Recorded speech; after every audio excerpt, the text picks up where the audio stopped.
Ali Bikoko ameona pa kuweka mpira ule, wameachiana kwa stadi. Kipagwile ameinua juu ndani pale, Mwampangama na iseti kwa Shentembo. Waziri Kipagwile ameshindwa kuikat in ile, bado nafasi kwa yes!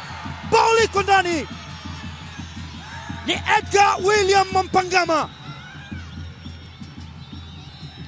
Hakuna shujaa anayetembea akiwa hai. Hiki ndicho ambacho anakwenda kukithibitisha Edgar William Mwampangama.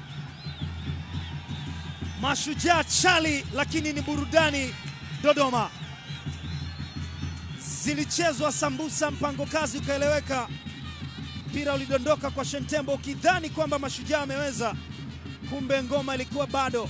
Edgar William Mwampangama alikuwa bado na kazi ya kufanya kuhakikisha kwamba anamaliza ule mpango ambao waliuanzisha. Walishindwa kukaimara Mashujaa.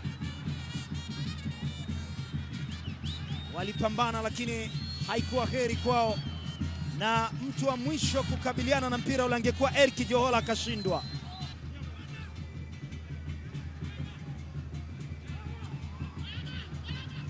Balama ameiacha pembeni ile kwa Kibaya.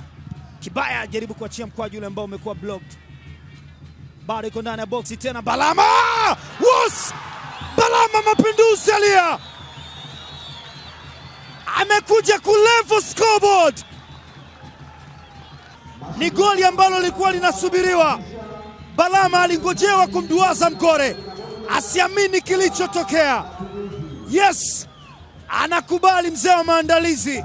Mashabiki wa Mashujaa wanaibuka kwa shangwe. Ni Mgunda aliseti kwa mapinduzi Balama Elia, lakini Kibaya jaribio lake likagoma. Mpira ambao akauseti tena na kuudondosha kwa Balama, akaipeleka kwa mguu wa kushoto bila kutumia nguvu nyingi.